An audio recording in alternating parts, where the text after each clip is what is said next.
Bienvenidos a mi canal. Somos Santiago de León Audio, un grupo de artesanos dedicados al sonido de alta fidelidad desde Caracas, Venezuela. Este es el segundo capítulo que dedicamos a la presentación y muy sencilla restauración del amplificador integrado Pioneer SA7500 del catálogo de 1976 y su compañero, importantísimo también, el túner estereofónico de alta fidelidad TX7500. Un par de máquinas maravillosas que yo recomiendo su compra, que si está al alcance de ustedes comprar un corotico de estos, es amplísimamente recomendable. Y ya les voy a contar cómo y por qué. En todos los canales de audio siempre recomiendan comprar máquinas de alta gama, porque las máquinas de alta gama básicamente, independientemente del año de fabricación y del fabricante, van a ofrecer una alta calidad de sonido.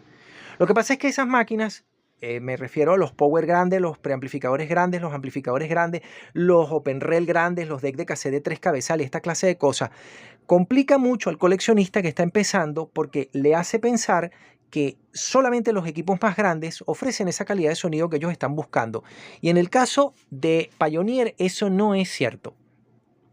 Como yo comenté en el video anterior, este amplificador SA7500 no es el tope de gama, porque lo tope de gama era la serie Exclusive que ya existía en este año. Después están los Pre y los Power de la serie de alta fidelidad, que son el Spec 1, 2, 3 y 4, que son también de este catálogo del 75-76.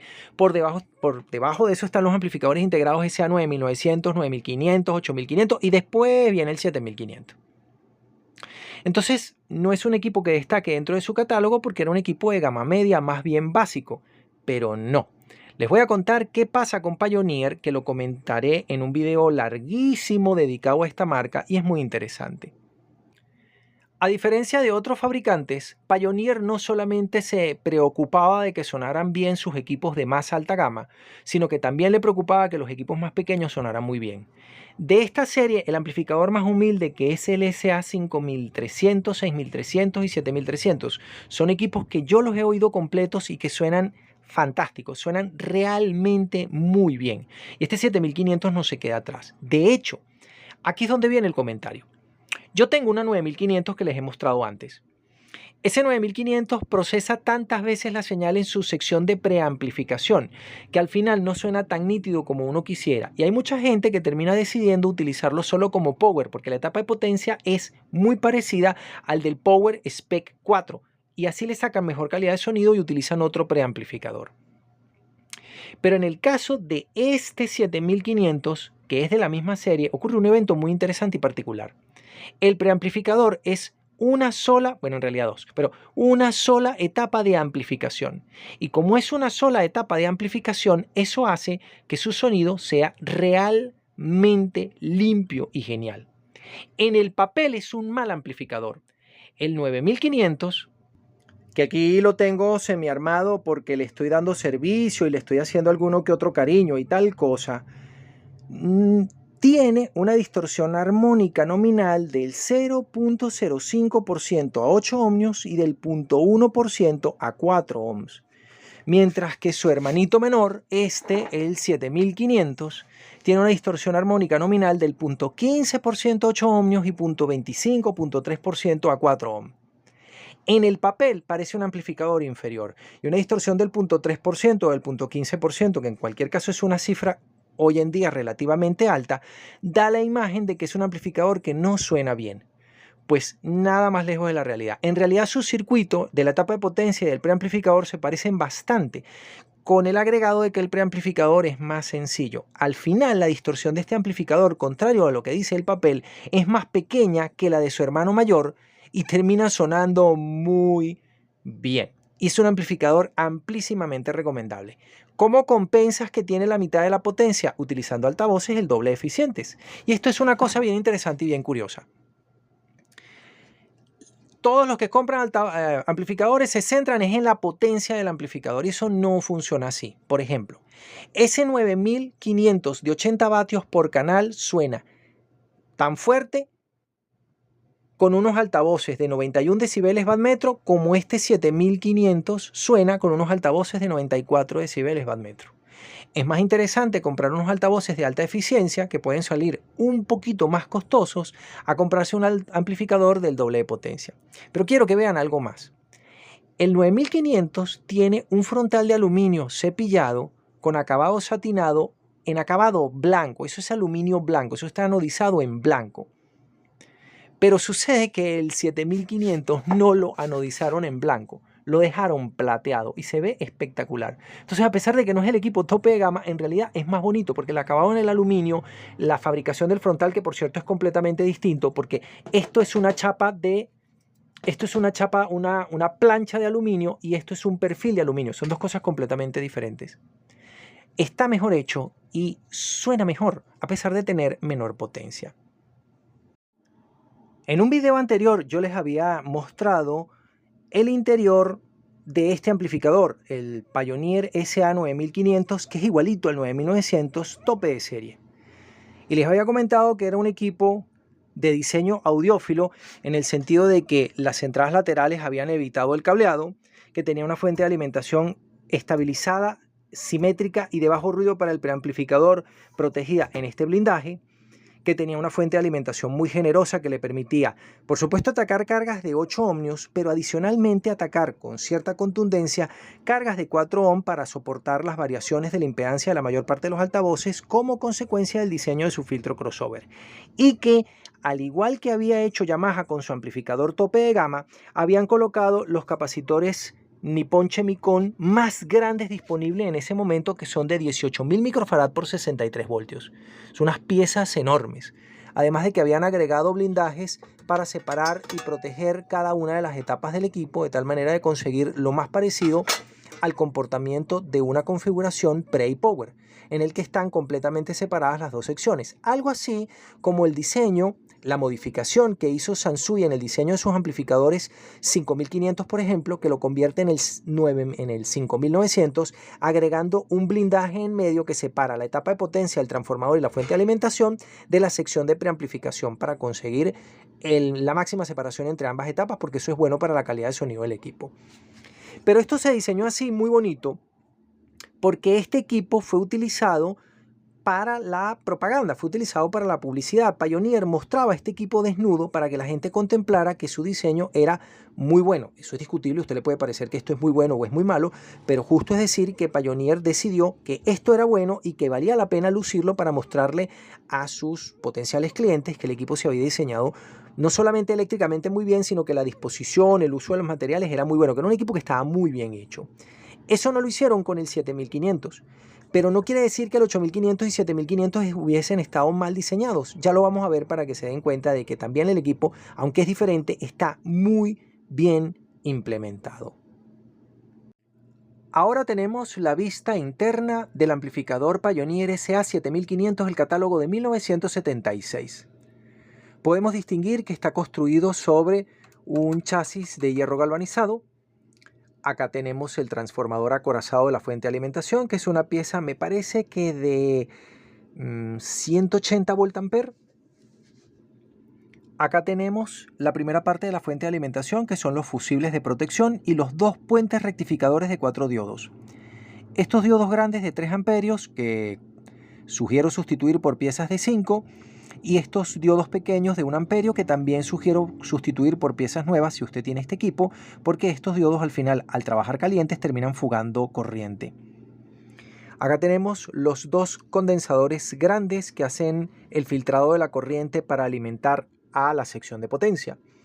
Acá tenemos el módulo de potencia, que está formado por los 4 transistores en cápsula metálica TO3, me parece que son los originales con su pasta siliconada, montados en un disipador de calor, que es un perfil de aluminio que no está anodizado, pero en el 8500, que desprende más calor porque entrega 60 vatios por canal, sí está anodizado en negro. Acá tenemos la tarjeta controladora o la tarjeta del módulo de potencia, que describiremos después en detalle. También tenemos la fuente de alimentación de bajo rizado y estabilizada, y también de bajo ruido, que alimenta el preamplificador y es simétrica. Tiene voltaje positivo y voltaje negativo. Estos dos voltajes son utilizados para alimentar al preamplificador, que en este caso está todo montado en esta tarjeta, e incluye la sección del control de tono. El trabajo del preamplificador es tomar los 150 milivoltios que produce un OpenRel, un deck de cassette, un tuner, etcétera, que entran, vamos a mostrarlos, por estos terminales que están acá. por estos terminales, túner, auxiliar, etc. y convertirlo en la señal de 900 milivoltios que requiere la etapa de potencia. El control de tono está hecho alrededor de este conjunto, que es un filtro que tiene dos frecuencias de corte, que se hace con estos capacitores que están acá. Esos capacitores verdes de poliéster metalizado hacen las frecuencias de corte. La variación de la cantidad de bajos y agudos se hace con estos potenciómetros que son dobles y son grandes, son de los buenos. Estos potenciómetros son dobles, son dos potenciómetros concéntricos porque una parte hace el canal derecho y la otra el canal izquierdo. Todo esto hace los agudos y todo esto hace los bajos. Al lado tenemos dos conmutadores rotativos, en este caso solo de dos posiciones para seleccionar las frecuencias de corte, que serán 200 y 400 Hz para los bajos y 2.5 y 5 kHz para los agudos, muy parecido a las frecuencias de corte seleccionables que tiene el amplificador integrado Yamaha CA700 y CA800 y CA1000. También tenemos un conmutador que permite desconectar la sección de control de tono, pero dejar conectada la sección de amplificación que tiene una ganancia de unos 20 decibeles. Aquí hay una curiosidad que quiero que vean y es muy evidente en este circuito. La fuente de alimentación del preamplificador está hecha con capacitores grises proporcionados por Elna y capacitores negros proporcionados por Nippon Chemicon. La etapa de potencia tiene solamente capacitores Elna grises, que todos son, aquí está, vamos a ver si yo les puedo enfocar la marca para que la vean, ahí está. Esos capacitores son Elna grises, quiere decir que son capacitores normales. Pero la sección de preamplificación, si a la cámara le da la gana de enfocar, usa capacitores anaranjados, pero no son de otras marcas. También son Elna y Nippon Chemicon. Vamos a verlos. Vamos a enfocar aquí uno para que lo puedan apreciar. Y vamos a traer luz para que lo puedan ver. Miren, eso es un capacitor Nippon Chemicon, pero amarillo. Y al lado tenemos un capacitor anaranjado marca Elna. ¿Por qué se distinguen en su color? Hoy en día no es necesario que sean de colores distintos, simplemente la clase de capacitor te lo dice con una letra. Pero en esta época los distinguían con gran facilidad y podemos apreciar que ninguno de los capacitores que tiene esta tarjeta son ni azules, ni grises, ni negros, a pesar de que son de los mismos fabricantes del resto de los capacitores del amplificador. Son todos anaranjados. Los que usa Sansui les llaman marrones, pueden ser Elna o pueden ser Nippon Chemicon, pero los llaman marrones. Aparecen etiquetados como capacitor tipo Brown. Estos capacitores tienen una baja corriente de goteo, es decir, son capacitores de bajo ruido. Hoy en día nosotros preferiríamos utilizar capacitores secos, capacitores que no tengan dieléctrico químico, pero en esta época utilizaban este tipo de piezas. ¿Y por qué han usado este tipo de capacitores? Bueno, porque estos son capacitores justamente de bajo ruido, los más apropiados para hacer un preamplificador, salvo una pequeña falla. Justamente, no sé si en la entrada o en la salida, me parece que en la entrada han utilizado estos condensadores que son de tantalio, pero son fabricados por Sanyo y no son piezas de buena calidad. Así que si usted está restaurando un equipo como este, quite esos capacitores Sanyo y sustitúyalo por unos capacitores de poliéster metalizado, o unos capacitores secos modernos, o unos capacitores de tantalio, pero nuevos y que no sean Sanyo. Aunque creo que Sanyo hace hoy en día las piezas de bastante mejor calidad. Estos capacitores aguantaron muy bien los 10, 15, los primeros 5, 10, 15 años de instalados, pero después empiezan a fugar corriente y no se comportan lo bien que uno quisiera. Este tipo de construcción tiene por propósito, insisto, que tengamos el menor ruido de entrada para que el preamplificador tenga el mejor desempeño posible. Les cuento algo paradójico. Esta misma sección del amplificador integrado Pioneer SA9500 tope de serie no trae estos capacitores especiales en todas las partes, sino que trae algunos capacitores especiales en el acople, pero de resto tiene capacitores convencionales. Por eso es que este Pioneer SA7500 es uno de los amplificadores que suena mejor. Ya les voy a mostrar la sección de preamplificación del 9500 para que noten la diferencia. Ahora vamos a ver por contraste el interior del amplificador Pioneer SA9500, que se parece mucho al 9900 y es el tope de gama de esta serie. Y fíjense ustedes esta diferencia tan curiosa. Vamos a ver la tarjeta interrumpida por esta viga, pero no pasa nada. Veamos. Aquí tenemos, es exactamente la misma tarjeta que cumple exactamente con la misma función. Aquí tenemos el control de bajos, aquí tenemos el control de agudos o al revés. Aquí este selector no lo vamos a ver. Aquí tenemos el selector de la frecuencia de corte. Vamos a anotar un detalle aquí. Este es, no tiene las perillas montadas, no les puedo dar la vuelta. Nótese que el control de bajos, nótese que el control de bajos, el control de agudos y los selectores de frecuencia de corte en 3 posiciones son todos multiselectores rotativos. Aquí no hay potenciómetros. Eso quiere decir que en teoría, básicamente, esto es de mejor calidad. Pero el fabricante no puso todos los capacitores de bajo ruido, sino que puso capacitores convencionales. Vamos a ver. Los capacitores que filtran la alimentación son estos capacitores ELNA de no se puede ver el valor, pero son de 100 microfarad 35 voltios, ahí está. Los capacitores de acople son estos y podemos ver aquí el blasón de Nippon Chemicon, aunque no está el letrero. Y sí tiene capacitores de bajo ruido, en este caso también Nippon Chemicon y ELNA, porque este que está aquí es ELNA, que son anaranjados. Pero todos los capacitores de paso de señal, es decir, faltarían estos dos, no son de bajo ruido. Tenemos estos malvados condensadores de acople que no son de la mejor calidad posible. Y del otro lado del circuito tenemos lo mismo. Estos son los capacitores de la fuente de alimentación. No tienen que ser de bajo ruido necesariamente. Pero estos capacitores de acople de los bloques ganadores de voltaje deberían ser también de bajo ruido y no lo son. Eso es muy curioso. Pero también es curioso que como este circuito por ahí no es tan bueno, pero sí es mejor en algunas cosas, utilizó resistores especiales de película metálica. Miren, aquí está. Esta es una resistencia de 100 kiloohmios con una tolerancia del 5%. Ahí se ve la banda amarilla. Esto es una resistencia de 180 kiloohmios con la banda dorada, con una tolerancia del 5%. Y adicionalmente tiene esta banda azul. Esta banda azul quiere decir que esta no es una resistencia de película de carbón. Es una resistencia de película metálica de bajo ruido. Si recorrimos el circuito, seguramente conseguiremos algunas otras resistencias con esta distinción tan particular para hacer justamente de bajo ruido y producir la mejor calidad de sonido posible. En cualquier caso, es muy curioso. Mira, aquí está, la estoy buscando y no la consigo. Aquí está la otra resistencia de 180 kiloohm de película metálica. Entonces es muy curioso que este circuito lo han hecho mejor. Este circuito es más complejo y lo han hecho mejor y tiene unas características muy interesantes, pero no tiene todos sus componentes de bajo ruido.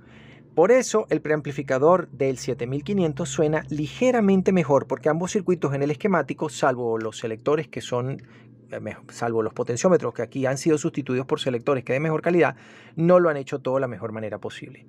El ruido de entrada en ambos casos, porque está hecho igual, depende de estos capacitores de entrada de poliéster de tantalio, proveídos por Sanyo, que yo recomiendo sustituir por unos de poliéster metalizado o de tantalio, pero de otro fabricante. Y estos transistores, vamos a ver si yo los puedo enfocar, que son los transistores de bajo ruido de entrada. Muy curioso, se usan en todos los esquemas de esta época. Es el transistor de compuerta aislada de efecto de campo 2SK30 tipo A. Aunque arriba tiene una marca que dice Yellow, esa Y significa amarillo, eso es por la transconductancia de este dispositivo en particular. No dice de qué fabricante es, pero por la cápsula a mí me parece que son Matsushita. Aunque por la T podrían ser Toshiba, así que realmente no sé quién lo fabrica. En cualquier caso, este es el transistor responsable del bajo ruido de entrada junto con este capacitor Sanyo de 220 nanofarad o 0.22 microfarad. Esta misma configuración de entrada la utiliza el Pioneer SA 6500, 7500, 8500, este 9500, el 9900 y los amplificadores Sansui AU 6500, 7500, 8500 y 9500, porque este es el transistor de menor ruido para esta aplicación en particular. En la tercera parte de esta serie les voy a mostrar cuáles han sido las dos pequeñísimas modificaciones que yo he decidido implementar en este bellísimo amplificador para reducir el ruido de la entrada debido al desgaste de los componentes con los que estaba hecha, que son los responsables de tener un poquito de papas fritas y otro poquito de ruido de fondo o de siseo de fondo, producto por supuesto del paso de la señal por el punto de más baja señal que tiene este amplificador integrado. También haremos un comentario acerca de los dos testigos omnipresentes que han aparecido en este video, los cuales no he comentado mayor cosa, que son esos bellísimos OpenRail Pioneer RT1020, que son contemporáneos y compañeros de este amplificador integrado y son unas piezas sencillamente maravillosas, porque aún hoy son las fuentes que pueden ofrecer la mejor calidad de sonido, muy por delante de nuestros modernos soportes digitales, y vamos a hacer un comentario acerca de cómo y de qué manera. Desde Santiago de León de Caracas, saludos y suerte.